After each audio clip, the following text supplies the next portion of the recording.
പ്രതികരണമല്ലേ? ഇതിനെല്ലാം ഇതിൻ്റെതായിട്ടുള്ള എഫക്റ്റ് ഉണ്ട്.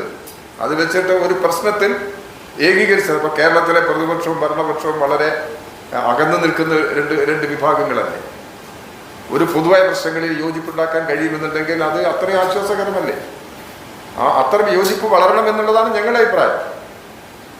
കേരളത്തിൽ ഭരണപക്ഷം കൂടി അതിനനുസൃതമായ നിലപാടെടുത്തു കഴിഞ്ഞാൽ ജനങ്ങളെ ബാധിക്കുന്ന എല്ലാ പ്രശ്നങ്ങളിലും യോജിപ്പുണ്ടാക്കാൻ കഴിയും.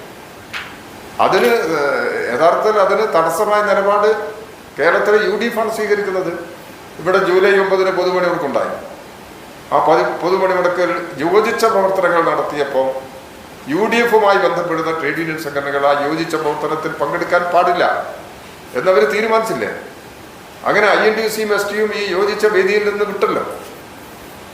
അത് തൊഴിലാളികളെ ഒരു നയത്തിന്റെ ഭാഗമായി തൊഴിലാളികളെ യോജിപ്പിച്ച് അണിനിരത്തുന്നതിന് പകരം തൊഴിലാളികളെ ഭിന്നിപ്പിക്കുന്നതിന് സഹായകരമായ നിലപാടല്ലേ അവർ സ്വീകരിച്ചത്. അപ്പൊ അവരുടെ നിലപാടുകളിൽ മാറ്റം വന്നു കഴിഞ്ഞാൽ ഏത് പ്രശ്നങ്ങളിലും കേരളത്തിന്റെ പൊതുവായ പ്രശ്നങ്ങളിൽ രാഷ്ട്രീയത്തിന് അതീതമായി യോജിപ്പുണ്ടാക്കാൻ കഴിയും. ആ യോജിപ്പിന് ഇടതുപക്ഷ ജനാധിപത്യ മുന്നണി തയ്യാറാണ്.